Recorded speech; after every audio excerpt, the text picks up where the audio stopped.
So we're in Clovis, California, taking a look at some Ubenor tubing. Just a real quick video so we don't let too much water go on, but you can see right here it's split, and this is prior to the ring. There's a brass fitting right here, but it's the ring is the problem, or the pipe. It's actually right there.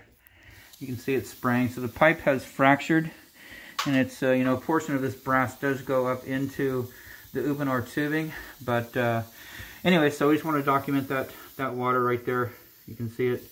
Before we get going, we're going to shut the water down and get it repaired. Video here. So still here in Clovis, California, did a little repair. What you've got is a brass adapter here. Below it, behind the block, is a short piece of copper down to a brass drop ear 90, which stubs out to the water heater. This is the hot side. Galvanized nipple, which we don't like, but that's not in our scope of work. We did document the spraying before we took this out, and the piece of pipe we handed to the homeowner.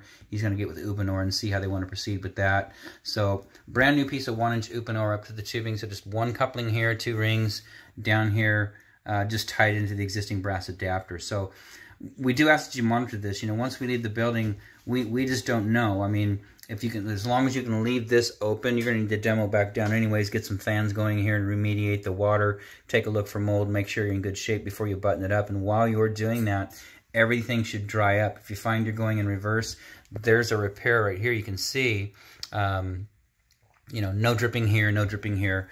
So just monitor that. I like to take and run my finger around it and just take a look at it.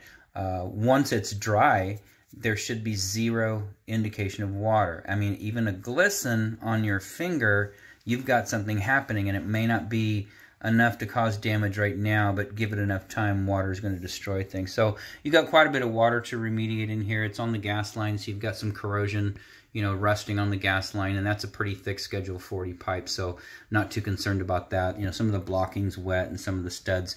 Biggest concern would be the OSB board, because that draws water in. It's just glue and wood chips back there. But open it up, get some fans going, put new insulation, you're done. Yeah, I mean, that's not our scope of work, but we've done it in the past working for a general contractor. But you know what to do here. So water's back on.